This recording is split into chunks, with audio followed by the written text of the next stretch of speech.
Hello food lovers, welcome back to our channel. నేను మీ రాణి Erramsetti. Friends, ఈరోజు recipe వచ్చేసి బందోసలండి. Tiffin కోసం ఎలాంటి రుబ్బిన పిండి లేనప్పుడు 10 నిమిషాల్లో పిండిని రుబ్బుకొని ఈ విధంగా బందోసలు అనేవి చేసి చూడండి. చాలా సాఫ్ట్గా, చాలా చాలా క్రిస్పీగా, టేస్టీగా ఉంటాయి. పిల్లలకి ఎప్పుడూ ఒకేలాంటి ఇడ్లీ దోశలు పెట్టే కన్నా ఒక్కసారి 1 కప్పు ఉప్మా రవ్వతో అరకప్పు అటుకులతో నేను చూపించిన విధంగా పిండిని కలిపి ఒక్కసారి ఈ రొట్టెలు అనేవి చేసి చూడండి. టేస్ట్ అనేది చాలా బాగుండటమే కాకుండా ఒక్కటి తిన్నా కూడా కడుపు నిండుగా హాయిగా అనిపిస్తుంది. దానితో పాటు చట్నీ చేసి చూపించానండి. రెసిపీని ఫస్ట్ నుంచి లాస్ట్ వరకు చూస్తే క్లియర్గా అర్థమవుతుంది. మధ్య మధ్యలో స్కిప్ చేయకుండా చూడండి. ఈ దోశలు అనేవి చాలా చాలా సాఫ్ట్గా, చాలా టేస్టీగా ఉంటాయి. ఇంట్లో అందరికీ కూడా నచ్చేలా ఉంటాయి. ఒక్కసారి మీరు కూడా చేసి చూడండి. చట్నీ అనేది కూడా డిఫరెంట్ టేస్ట్తో చేసి చూపించానండి. ఒక్కసారి ఈ 2 కాంబినేషన్తో మీరు ఒక్కసారి ట్రై చేయండి. ఇంట్లో అందరికీ కూడా ఈ రెసిపీ అనేది నచ్చుతుంది. ఛానల్ని ఫస్ట్ టైం వాచ్ చేసిన వారు సబ్స్క్రైబ్ చేసుకుని పక్కనే ఉన్న బెల్ బటన్ క్లిక్ చేయడం మాత్రం మర్చిపోకండి. ఇంకా ప్రాసెస్లోకి వెళ్ళిపోదాం. ముందుగా ఒక మిక్సింగ్ బౌల్ తీసుకుని దానిలోకి 1 కప్పు నిండా ఉప్మా రవ్వను తీసుకుని వేసుకోండి. అలాగే 1/2 కప్పు వరకు అటుకులు తీసుకుని వేసుకోండి. అలాగే మనం ఏ కప్పుతో ఉప్మా రవ్వను తీసుకున్నామో అదే కప్పుతో 1 కప్పు రవ్వకి అరకప్పు వరకు చిక్కటి పెరుగు తీసుకుని వేసుకోండి. అలాగే అదే కప్పుతో 1 కప్పు వాటర్ని కూడా పోసుకోండి.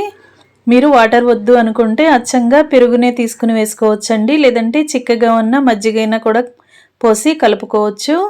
అయినా కూడా కొంచెంగా వాటర్ అనేవి అవసరం పడతాయి.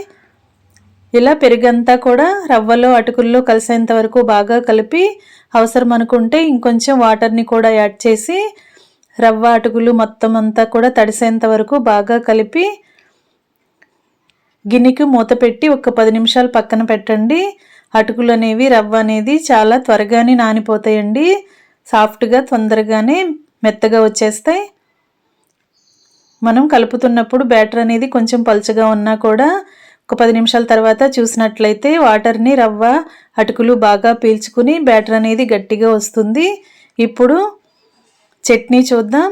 స్టవ్ ఆన్ చేసి కళాయి పెట్టి 1 టేబుల్ స్పూన్ ఆయిల్ పోసుకుని 1 టేబుల్ స్పూన్ల వరకు చిన్న చిన్నగా కట్ చేసుకున్న అల్లం ముక్కల్ని అలాగే 3 వెల్లుల్లి రెబ్బల్ని కూడా ఆయిల్లో వేసి లైట్గా ఫ్రై చేయండి. మరి ఎక్కువగా ఫ్రై అవ్వాల్సిన పని లేదండి. కొంచెం పచ్చివాసన పోయేంత వరకు ఫ్రై అయిన తర్వాత మీ ఘాటుకి తగ్గట్టుగా కొన్ని పచ్చిమిర్చిని ఇలా ముక్కలుగా కట్ చేసుకుని ఆయిల్లో వేసుకుని వాటిని కూడా మగ్గించండి. దానితో పాటు అరకప్పు ఉల్లిపాయ ముక్కల్ని కూడా వేసుకుని కొంచెం సాఫ్ట్గా అయ్యేంత వరకు ఫ్రై చేయండి. మరి ఎక్కువగా కర్రీలోకి ఫ్రై అయ్యేంత గోల్డెన్ కలర్ వచ్చేంత వరకు అక్కర్లేదండి. కొంచెం సాఫ్ట్గా అయితే సరిపోతుంది. దీనిలో చిటికెడు సాల్ట్ కూడా యాడ్ చేసి ఆనియన్స్ని బాగా త్వరగా మగ్గించండి. ఈ విధంగా బాగా ఫ్రై అయిన తర్వాత ఆయిల్ నుండి తీసేసి గిన్నెలోకి వేసేసుకోండి. చట్నీ ప్రాసెస్ అనేది డిఫరెంట్గా ఉంటుంది. వీడియోని మధ్య మధ్యలో స్కిప్ చేయకుండా ఫస్ట్ నుంచి లాస్ట్ వరకు చూడండి. అన్నీ కూడా తీసేసుకున్నాం కదా. చట్నీకి పోపు కూడా రెడీ చేసుకుని పెట్టుకుందాం. అదే కళాయిలోకి 1 టేబుల్ స్పూన్ ఆయిల్ వేసుకుని మినపప్పు, శనగపప్పు, ఆవాలు, జీలకర్ర, వెల్లుల్లి రెబ్బలు, కొన్ని ఎండుమిర్చి ముక్కలు అలాగే కొన్ని కరివేపాకులు కూడా వేసి బాగా ఫ్రై అయిన తర్వాత కొంచెం ఇంగువ కూడా వేసుకోండి. చిటికెడు ఇంగువ కూడా వేసుకుని ఇంగువ అంతా కూడా ఆయిల్లో కలిసేంత వరకు కలిపి స్టవ్ ఆఫ్ చేసి పోపు పక్కన పెట్టుకోండి. ఇప్పుడు మనం ముందుగా ఆయిల్లో ఫ్రై చేసిన పచ్చిమిర్చి, ఉల్లిపాయ ముక్కలు, అల్లం వెల్లుల్లి రెబ్బలు అన్నీ కూడా బాగా చల్లారిన తర్వాత మిక్సీ జార్లోకి వేసుకుని 1 కప్పు వరకు పుట్నాల పప్పుని వేసుకుని టేస్ట్కి తగ్గట్టు సాల్ట్ కూడా యాడ్ చేసుకుని కొంచెంగా జీలకర్రను కూడా వేసుకోండి. దీనిని ముందు మెత్తగా గ్రైండ్ చేసుకుని తర్వాత మధ్య మధ్యలో చూసుకుంటూ అవసరాన్ని బట్టి వాటర్ని కూడా యాడ్ చేసుకుంటూ చట్నీని ఇలా కొంచెం జారుగానే చేసుకోండి. ఇదంతా కూడా గిన్నెలోకి తీసుకుని మనం ముందుగా ఆయిల్లో ఫ్రై చేసి పెట్టుకున్న పోపు అంతా కూడా తాలింపు అంతా కూడా చట్నీలో వేసేసుకుని పోపు అంతా కూడా చట్నీలో కలిసేంత వరకు గరిటతో బాగా కలుపుకుని చట్నీ గిన్నెను పక్కన పెట్టుకుందాం. మనం ఈ చట్నీ చేసే లోపుగానే మనం ముందుగా నానబెట్టి పెట్టుకున్న అటుకులు, ఉప్మా రవ్వ కూడా పెరుగుని బాగా పీల్చుకుని బాగా నాని ఉంటాయండి. చట్నీకి పోపు వేసుకున్నాం కదా, ఈ గిన్నెను పక్కన పెట్టుకుని ఒకసారి చట్నీని టేస్ట్ చూడండి. సాల్ట్ కానీ చాలకపోతే అడ్జస్ట్ చేసుకుని చట్నీని పక్కన పెట్టుకోండి. ఇలా చట్నీ చేసుకుని పెట్టుకుంటే ఇడ్లీ దోశల్లో కూడా ఈ చట్నీ చాలా రుచిగా ఉంటుందండి. ఒకసారి ఇలా ట్రై చేయండి.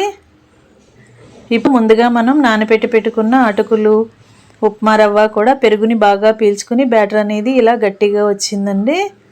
ఇదంతా కూడా మిక్సీ జార్లోకి వేసుకుందాం. మిక్సీ జార్లోకి వేసుకుని తగినన్ని వాటర్ పోసి బ్యాటర్ని చాలా స్మూత్గా గ్రైండ్ చేసుకోండి. అవసరానికి తగ్గట్టుగా వాటర్ని యాడ్ చేసుకోవచ్చండి. వాటర్ కొంచెం కొంచెంగా పోసుకుంటూ అటుకులు అన్నీ కూడా బాగా నలిగేంత వరకు, రవ్వ కూడా సాఫ్ట్గా నలిగేంత వరకు గ్రైండ్ చేసుకోండి. ఒకేసారి ఎక్కువ వాటర్ పోయకుండా కొంచెం నలిగిన తర్వాత మరొకసారి చూసుకుని కొంచెం వాటర్ని యాడ్ చేసి అలా గ్రైండ్ చేసుకుని స్మూత్గా ఇలా సాఫ్ట్ బ్యాటర్ లాగా గ్రైండ్ చేసుకుని మిక్సింగ్ బౌల్లోకి వేసేసుకోండి. మనం అప్పటికప్పుడు రుబ్బుకుని దోశలు అనేవి చేసేసుకోవచ్చండి. ఎక్కువ నానపెట్టాల్సిన అవసరం లేదు. మనం మినపప్పు, బియ్యం నానపెట్టి గ్రైండ్ చేసుకుని దోశలు వేసుకుంటూ ఉంటాం కదా, ఒక్కసారి ఈ దోశలకి ఈ పిండిని రుబ్బి మీరు కూడా ట్రై చేయండి. రుబ్బుకున్న పిండి అంతా కూడా మిక్సింగ్ బౌల్లోకి పోసుకున్నాం కదా, ఇప్పుడు స్టవ్ ఆన్ చేసి కళాయి పెట్టుకుని 1 టీ స్పూన్ శనగపప్పు, 1/2 టీ స్పూన్ మినపప్పు, 1/2 టీ స్పూన్ జీలకర్ర, 1/4 టీ స్పూన్ ఆవాలు వేసుకుని బాగా ఫ్రై చేయండి. గరిటెతో కలుపుకుంటూ బాగా ఫ్రై చేసి సన్నగా కట్ చేసుకున్న ఉల్లిపాయ ముక్కలు 1 కప్పు వేసుకుని సన్నగా కట్ చేసుకున్న పచ్చిమిర్చి ముక్కలు కూడా 2-3 టేబుల్ స్పూన్లు వేసుకోండి. మీ ఘాటుకి తగ్గట్టుగా వేసుకోండి. పచ్చిమిర్చి, ఉల్లిపాయ ముక్కలు అన్నీ కూడా పోపులో బాగా ఫ్రై చేయండి. ఇలా బాగా ఫ్రై చేయండి. మనం దోశలకి ఈ ఉల్లిపాయ ముక్కలు అనేవి యాడ్ చేయబోతున్నాం. ఇలా సాఫ్ట్గా వచ్చిన తర్వాత సన్నగా కట్ చేసుకున్న క్యారెట్ ముక్కలు కూడా కొన్ని వేసుకోండి. మీకు నచ్చితే క్యాప్సికమ్ ముక్కలు, క్యాబేజ్ ముక్కలు కూడా వేసుకోవచ్చండి. అలాగే టొమాటో ముక్కలు కూడా వేసుకోవచ్చు. మీకు ఇష్టం ఉంటే వాటిని కూడా వెజిటబుల్స్ని యాడ్ చేసుకుని అన్నీ కూడా ఆయిల్లో వేసి బాగా మగ్గించి చిటికెడు సాల్ట్ కూడా వేసి ముక్కలన్నీ కూడా కొంచెం సాఫ్ట్గా అయ్యేంత వరకు మగ్గించండి. కొన్ని కరివేపాకులు కూడా వేసుకుని బాగా ఫ్రై చేసి స్టవ్ ఆఫ్ చేసుకోండి. మనం ఎక్కువగా ఫ్రై చేయాల్సిన పని లేదండి. కర్రీకి సరిపడా ఫ్రై అవ్వాల్సినంత పని లేదు. మనం దోశలకు వేయబోతున్నాం కాబట్టి ఇలా కొంచెం పచ్చిగా ఉంటేనే మనం దోశ తింటున్నప్పుడు ఆ ముక్కల టేస్ట్ అనేది బాగా తెలుస్తుంది. చివరిగా కొంచెం ఇంగువ కూడా వేసుకుని బాగా ఫ్రై చేసి స్టవ్ ఆఫ్ చేసుకోండి. ఇప్పుడు ముందుగా గ్రైండ్ చేసి మిక్సింగ్ బౌల్లోకి వేసుకున్న పిండిలోకి తగినంత సాల్ట్ని, చిటికెడు వంట సోడా కూడా వేసుకుని అంతా కూడా బ్యాటర్లో కలిసేంత వరకు పిండిలో బాగా కలిపి మనం ఆయిల్లో ఫ్రై చేసుకున్న ఇంగ్రీడియంట్స్ అన్నీ కూడా ఇలా మిక్సింగ్ బౌల్లోకి రవ్వ పిండిలోకి వేసేసుకుందాం. ఇలా దోశ పిండిలోకి అన్నీ కూడా వేసుకున్నాం కదా, చివరిగా సన్నగా కట్ చేసుకున్న కొత్తిమీరను కూడా 1 కప్పు వేసుకుని మనం వేసిన ఇంగ్రీడియంట్స్ అన్నీ కూడా దోశ బ్యాటర్లో కలిసేంత వరకు బాగా కలిపి పిండిని ఒకసారి టేస్ట్ చూసుకోండి. సాల్ట్ కానీ మీ టేస్ట్కి తగ్గట్టుగా లేకపోతే యాడ్ చేసుకోండి. అలాగే చివరిగా దీనిలోకి దోశలకి మనం తింటున్నప్పుడు దోశలు అనేవి మరింత క్రిస్పీగా టేస్టీగా రావటం కోసం 2 టేబుల్ స్పూన్ల వరకు పొడి బియ్యం పిండిని వేసుకోండి. బ్యాటర్ అనేది గట్టిగా ఉన్నట్లు అనిపిస్తే కొంచెంగా వాటర్ని కూడా యాడ్ చేసుకోవచ్చండి. బియ్యం పిండి కలిసిన తర్వాత బ్యాటర్ గట్టిగా ఉండాల్సిన పని లేదు. అవసరానికి తగ్గట్టుగా కొన్ని వాటర్ని యాడ్ చేసుకోండి. బ్యాటర్ అనేది కొంచెం ఎక్కువగా జారుగా ఉంది అంటే మరి కొంచెం పొడి బియ్యం పిండిని వేసుకోవచ్చండి. పొడి బియ్యం పిండి వల్ల దోశలు అనేవి క్రిస్పీగా కరకరలాడుతూ టేస్టీగా వస్తాయి. కొంచెం ఎక్కువగా అయినా యాడ్ చేసుకోవచ్చు. పొడి బియ్యం పిండి అంతా కూడా దోశ బ్యాటర్లో కలిసేంత వరకు బాగా కలపండి. ఉండలు అనేవి ఎక్కడా లేకుండా బాగా కలిపి స్టవ్ ఆన్ చేసి తడకా ప్యాన్ పెట్టుకోండి. ఇప్పుడు 1 టేబుల్ స్పూన్ వరకు ఆయిల్ పోసుకుని ఒక 2 టేబుల్ స్పూన్ల వరకు తెల్ల నువ్వుల్ని ఆయిల్లో స్ప్రింకిల్ చేయండి. అటు ఇటు చల్లి ఆయిల్ కాగిన తర్వాత నువ్వులు కొంచెం చిట్పట్లాడిన తర్వాత వెంటనే 2-3 గరిటెల వరకు పిండిని ప్యాన్లో వేసుకుని మూత పెట్టి లో ఫ్లేమ్లో బాగా ఉడికించండి. ఫ్లేమ్ని బాగా తగ్గించి ఉడికించినట్లయితే పిండి అంతా కూడా లోపల వరకు బాగా ఉడుకుతుంది. పచ్చిగా అనిపించకుండా బాగా ఉడుకుతుంది. ఇలా బాగా క్రిస్పీగా ఫ్రై అయిన తర్వాత వెనక వైపు కూడా టర్న్ చేసుకుని 2 వైపులా ఇలా ఎర్రగా ఫ్రై అయిన తర్వాత ఒక ప్లేట్లోకి తీసేసుకోవటమే. 2 వైపులా క్రిస్పీగా అయ్యేంత వరకు ఉడికించండి. స్లో ఫ్లేమ్లో ఉడికించినట్లయితే దోశ అనేది చక్కగా ఉడుకుతుందండి. చిన్నపిల్లలకి పెద్దవారికి బాగా నచ్చుతుంది. మనం నువ్వులు యాడ్ చేసి దోశలు వేస్తున్నాం కాబట్టి మనం దోశ తింటున్నప్పుడు చాలా చాలా టేస్టీగా అనిపిస్తుంది. అలాగే హెల్త్కి చాలా మంచిది కదా నువ్వులు అనేవి.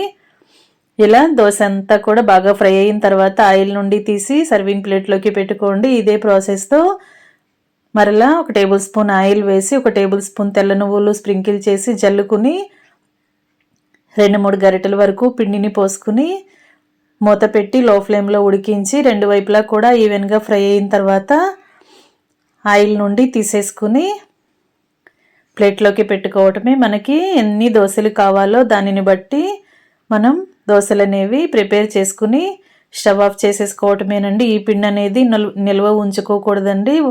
కలిపిన పిండి మొత్తం కూడా దోశలు వేసుకుని సర్వ్ చేసేసుకోండి. సర్వింగ్ ప్లేట్లోకి తీసుకుని మనం ముందుగా ప్రిపేర్ చేసుకున్న చట్నీతో సర్వ్ చేసుకోవటమే. ఆనియన్ పుట్నాల పప్పుతో చట్నీ చేసుకున్నాం కదా. మీకు ఈ చట్నీ కాకపోతే కొబ్బరి చట్నీ కానీ పల్లీ చట్నీ కానీ టొమాటో చట్నీ కానీ ఎలా అయినా కూడా ఏ చట్నీతో అయినా కూడా సర్వ్ చేసుకోవచ్చండి. లేదంటే దోశను డైరెక్ట్గా కూడా సర్వ్ చేసుకోవచ్చు. ఎందుకంటే మనం పిండిలో ఇంగ్రీడియంట్స్ని వెజిటబుల్స్ని యాడ్ చేసాం కదా. క్యారెట్ని క్యాప్సికమ్ ముక్కలు వేసుకోవచ్చు, టొమాటో ముక్కలు వేసుకోవచ్చు, క్యాబేజ్ తరుగు వేసుకోవచ్చు, అలాగే పచ్చిమిర్చి ఉల్లిపాయ ముక్కల్ని వేసుకున్నాం కదా. మనం దోశ తింటున్నప్పుడు టేస్టీగా ఉంటుంది. Thanks for watching.